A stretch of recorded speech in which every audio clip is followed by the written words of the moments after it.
একটা ইঁদুর এক কৃষকের বাড়িতে গর্ত করে সেই গর্তের মধ্যে বসবাস করত।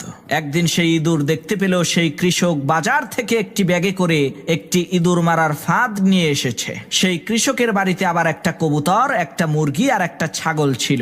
সেই ইঁদুর সর্বপ্রথম কবুতরের কাছে গিয়ে বলল, ভাই কবুতর, আজকে তো তোমার মালিক ইঁদুর মারার একটা ফাঁদ নিয়ে এসেছে। ইঁদুরের এই কথা শুনে কবুতর বলল, তাতে আমার কি? ওই ফাঁদ তো আমাকে মারার জন্য আনেনি, এনেছে তোমাকে মারার জন্য।